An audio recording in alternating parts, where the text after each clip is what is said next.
Oke lah Kima, welcome back di channel Vijintik. Nah, kali ini kita akan melanjutkan pembahasan dari web novel Kanojo Senpai NTR part yang keduanya.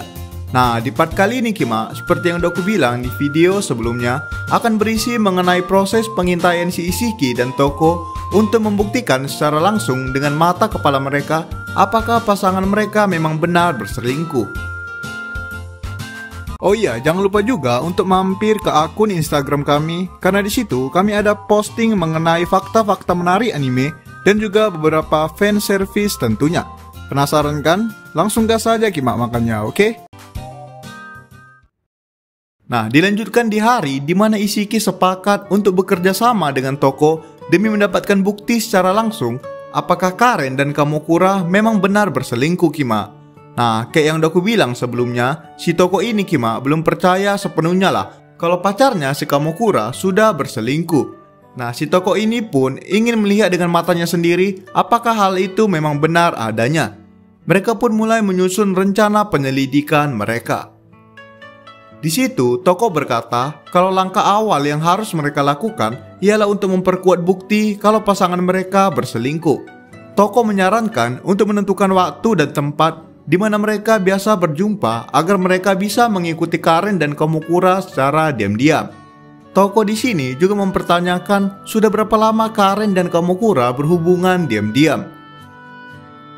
Nah, mendengar pertanyaan itu, si Isiki ini langsung menunduk seakan ia sudah melewatkan sesuatu.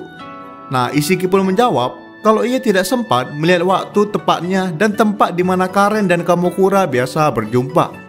Isiki berkata demikian karena ia sudah tidak tahan lagi melihat percakapan perselingkuhan pacarnya. Nah, bisa dibilang si Isiki ini kena mental lah Kima, karena melihat langsung histori percakapan pacarnya yang selingkuh. Ya, cukup mirip sih ini Kima dengan adegan NTR yang dihentong-hentong sana. Dan logikanya lah, siapa coba cowok yang gak kena mental bacanya ya kan? Nah, jadi si Isiki ini saking kena mentalnya, dia sampai lupa memastikan lokasi dan waktu di mana pacarnya dan Kamokura berselingkuh. Yang dimana informasi tersebut sangatlah penting demi kelancaran operasi pengintaian mereka sekarang ini. Nah, mendengar penjelasan dari Isiki, Toko pun seketika langsung menghela nafas seakan mulai tidak tertarik dengan Isiki yang terlalu gampang kena mental atau lemah mental. Toko pun kemudian membalas kalau sifat Isiki yang lembek tersebut tentunya tidak akan berguna dalam rencana ini. Toko pun awalnya sempat ingin mencari orang lain sebagai pengganti Isiki karena Isiki tidak bisa diharapkan. Nah, alasan si Toko memerlukan Isiki ialah agar di akhir rencana nantinya Kima, tepatnya di saat mereka membocorkan perselingkuhan Karen dan Kamokura di depan publik, si Toko ini ingin agar Isiki berbicara di depan Kamokura kalau ia akan menghabiskan malam dengan Toko.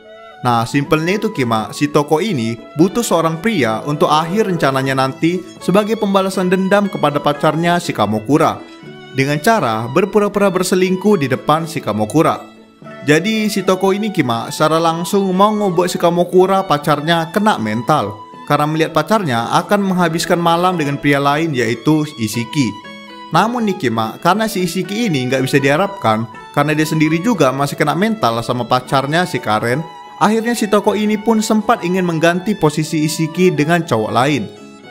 Nah, mendengar itu, Isiki langsung terbayang melihat pemandangan Toko menghabiskan malam dengan cowok lain. Isiki seketika itu juga langsung berkata dalam hatinya kalau ia tidak terima akan hal itu. Isiki merasa kalau posisi tersebut seharusnya menjadi miliknya, karena Isiki sendiri Kima sangat ingin melihat si Kamokura Kima itu kena mental. Isiki sangat ingin melihat Kamokura menangis memohon-mohon karena Isiki sudah merebut Toko di depan matanya. Isiki sangat ingin membalas dendamnya kepada Kamokura karena sudah mencuri pacarnya Karen. Isiki pun seketika itu juga membulatkan tekadnya untuk bersungguh-sungguh dalam rencana tersebut dan tidak akan lembek lagi. Isiki tidak ingin memberikan posisi menghabiskan malam dengan Toko kepada cowok lain. Nah, mendengar tekad dari Isiki, Toko pun seketika tersenyum puas dan dengan senang hati memberikan posisi tersebut kepada Isiki. Nah, mereka pun memulai rapat mereka untuk menentukan tempat dan waktu pertemuan antara Karen dan Kamokura agar mereka bisa mengintai mereka secara langsung. Nah, Toko yang terbilang sangat pandai dan akurat langsung mengurutkan beberapa lokasi dan waktu di mana ia sedang tidak bersama dengan Kamokura. Nah, dari celah tersebut, Toko bisa mempermudah pencarian mereka. Setelah itu, Toko pun menyuruh Isiki untuk membackup atau menyimpan semua bukti mereka berupa screenshot percakapan histori antara Karen dan Kamokura untuk menghindari hal-hal yang tidak diinginkan nantinya. Kemudian setelah itu, tiba-tiba Toko yang dari tadi terlihat sangat tenang dan santai, seketika itu juga Toko mulai tiba-tiba terlihat sedih dan kecewa. Toko kemudian berkata kalau ia masih ingin mempercayai Kamokura pacarnya. Namun, setelah Isiki menunjukkan semua bukti tersebut, kepercayaan Toko seketika memudar. Itulah sebabnya Toko ingin melihat langsung dengan mata kepalanya sendiri kalau pacarnya memang berselingkuh atau tidak.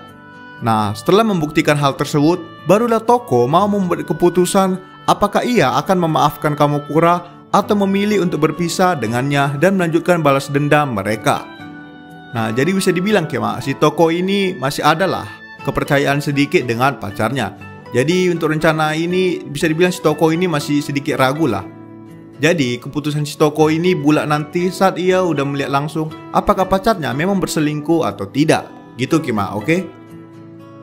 Nah, melihat tingkah Toko yang ada di depan matanya sekarang, Isiki merasa kalau ini pertama kalinya ia melihat Toko yang sangat tenang dan anggun sekarang malah terlihat sangat lemah. Isiki di situ semakin kesal dengan Kamokura. Isiki tidak menyangka Kamokura mau berselingkuh dengan wanita lain, sementara ia sudah mempunyai pacar yang sangat sempurna dan ideal seperti Toko. Seketika itu juga Isiki merasakan keinginan untuk terus mendukung Toko. Isiki pun akhirnya semakin bertekad untuk membalaskan dendam mereka berdua. Oke, kemudian dilanjutkan keesokan harinya. Hari itu, Isiki dan Toko kembali melakukan pertemuan di sebuah kafe untuk membahas kelanjutan rencana mereka. Di situ, awalnya Toko sempat memastikan kepada Isiki apakah ia merahasiakan semua rencana mereka dari orang lain. Namun, Isiki berkata kalau ia sempat menceritakan kejadian dan rencana mereka kepada sahabatnya yaitu Ishida. Isiki berkata kalau Ishida ialah orang yang bisa ia percaya, sehingga tidak ada yang perlu dikhawatirkan. Nah, mendengar itu, Toko juga berkata kalau ia akan memberitahukan rencana mereka kepada sahabatnya juga. Toko berkata kalau mereka juga membutuhkan bantuan orang lain dalam melancarkan rencana balas dendam mereka. Kemudian setelah itu, Toko juga berpesan kepada Isiki untuk tetap bersikap seperti biasa di depan Karen pacarnya. Toko berkata kalau perubahan sekecil apapun pada Isiki pasti akan langsung diketahui oleh Karen nantinya. Itu sebabnya Isiki harus bisa bersikap seolah tidak terjadi apa-apa di depan Karen demi kelancaran rencana mereka. Toko pun langsung menyuruh Isiki untuk menelepon Karen sesegera mungkin dan meminta maaf karena Isiki sudah meninggalkan Karen sendirian di hotel waktu itu. Nah, mendengar perintah dan arahan dari Toko, Isiki sebenarnya udah betul-betul keberatan kali lah sebenarnya karena dia sendiri udah betul-betul jijik dan gelik lah untuk ngelihat wajah pacarnya tersebut, apalagi ngedengar suaranya. Namun, karena ini semua demi kelangsungan rencana pembalasan dendamnya, Isiki pun terpaksa harus menahan diri dan harus bersikap tenang agar rencana mereka tidak hancur. Oke, kemudian dilanjutkan saat malam hari setelah Isiki berada di rumahnya. Saat itu, Isiki memutuskan untuk menelepon Karen pacarnya sesuai dengan arahan dari Toko tadi. Isiki pun memaksakan diri untuk berbicara kembali dengan Karen, karena ia sendiri sudah sangat dendam dan jijik kepada pacarnya tersebut. Isiki pun mencoba meminta maaf dan mengatakan alasannya kepada Karen. Selagi berbicara dengan Karen, Isiki terus-menerus menahan dirinya karena ia udah benci kali lah sama pacarnya tersebut. Namun Isiki terus berusaha untuk memainkan perannya sesuai dengan arahan dari Toko. Nah, kemudian nih di akhir percakapan Isiki dan Karen lewat telepon ini, Isiki mencoba mengajak Karen untuk kencan besoknya. Nah, alasan si Isiki ini mengajak si Karen karena ia ingin mengetes apakah Karen memang pergi dengan Kamokura besoknya. Nah, jadi nih sesuai dengan prediksi si Toko nih, si Karen dan si Kamokura ini besoknya akan jalan bersama lagi. Nah, jadi Toko dan Isiki sengaja mencoba untuk mengajak pasangan mereka masing-masing untuk kencan besoknya. Jadi, kalau pasangan mereka sama-sama menolak untuk pergi kencan besok, otomatis pasangan mereka memang ingin berselingkuh di hari itu. Jadi kayak si Toko dan si Isiki ini Kima, kayak memancing pasangan mereka lah, apakah mereka memang pergi atau enggak besoknya. Dan ya, kedua pasangan mereka sama-sama menolak untuk kencan besok. Yang artinya pasangan mereka memang akan berselingkuh besoknya. Ngerti kan Kima? Nah, setelah mendapatkan konfirmasi tersebut, Isiki dan Toko pun sepakat untuk membuntuti Karen dan Kamokura besoknya. Yaitu Toko akan mengikuti Karen dan Isiki akan mengikuti Kamokura. Nah, Toko berkata akan lebih baik kalau mereka tidak mengikuti pasangan masing-masing. Biar ya bisa dibilang mereka berdua momen aman lah Kima. Karena ya mau lihat dari manapun lebih aman lah kalau si Toko ngikuti si Karen daripada si Isiki yang cowoknya sendiri mengikuti si Karen.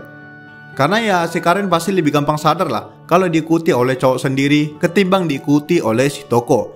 Dan gitu juga sebaliknya Kima. Ngerti kan? Oke, mereka pun bersiap untuk operasi pengintaian besoknya. Keesokan harinya, Isiki mulai membuntuti Kamokura mulai dari ia keluar dari kelasnya hingga menuju ke stasiun. Isiki menghafal stasiun mana saja yang dinaiki Kamokura agar ia bisa tahu lokasi mana kira-kira yang akan Kamokura datangi. Nah, setelah cukup lama mengikuti Kamokura secara diam-diam, tiba-tiba saat pergantian stasiun, Isiki kehilangan jejak Kamokura. Namun, Isiki dapat memastikan kalau kereta yang Kamokura naiki selanjutnya ialah kereta yang menuju ke stasiun di mana Karen biasa naik kereta. Yang artinya, Isiki dapat memastikan kalau Kamokura memang akan menemui Karen hari itu. Isiki pun dengan segera mencoba menghubungi Toko untuk bertukar informasi. Nah, mendapat panggilan dari Isiki, Toko pun mengusulkan agar mereka segera berjumpa di kafe untuk bertukar informasi. Kemudian, setelah berjumpa dengan Toko di kafe, Isiki langsung memberitahukan semua informasi yang ia dapati dari hasil penyelidikan hari itu. Namun di sisi lain, Toko tidak dapat mendapatkan informasi apa-apa saat membuntuti Karen, karena ia sudah kehilangan jejak Karen sejak awal. Namun, hanya dari informasi Isiki saja, Toko dapat memastikan kalau Karen dan Kamokura berangkat menuju ke sebuah daerah tempat di mana banyak love hotel berada. Yang artinya, Kamokura dan Karen kemungkinan besar ya mau bercocok tanam lagi lah Kima. Ngerti lah kalian ya kan? Kalau udah dua pasangan atau ya kalau udah dua selingkuhan menuju ke sebuah hotel, ya kalian tau lah ngapain. Oke, lanjut. Nah, kemudian Toko pun langsung membuat rencana baru yaitu untuk mengawasi Kamokura dan Karen di pintu stasiun tujuan mereka. Namun, karena operasi kali ini bisa dibilang cukup berbahaya karena harus mengawasi secara dekat, Toko pun menyarankan agar mereka meminta bantuan dari teman mereka untuk mengawasi Kamokura dan Karen. Nah, inilah alasan mengapa Toko membenarkan tindakan Isiki waktu itu karena sudah membocorkan rencana mereka kepada sahabatnya si Ishida. Karena suatu saat mereka pasti akan membutuhkan orang lain dalam rencana mereka. Toko pun berkata kalau ia juga akan meminta bantuan dari sahabatnya sebagai pengganti dirinya dalam mengawas. Dan Isiki juga akan meminta bantuan dari sahabatnya Ishida sebagai penggantinya dalam pengintaian. Nah, dengan begitu operasi pengintaian selanjutnya akan dilaksanakan dengan bantuan dari sahabat mereka masing-masing. Okelah Kima, sekian untuk video kali ini. Nah, klimaks atau akhir dari proses penyelidikan mereka akan kita bahas di video selanjutnya. Nah, jadi di part selanjutnya nanti Kima, disitulah mereka berhasil mendapatkan bukti terkuat dan bukti terakhir mereka yang dibutuhkan dalam rencana balas dendam mereka. So ya, jangan kemana-mana Kima, jangan main jauh-jauh, jangan lupa like, comment, subscribe, and goodbye Kima. Stay tune ya.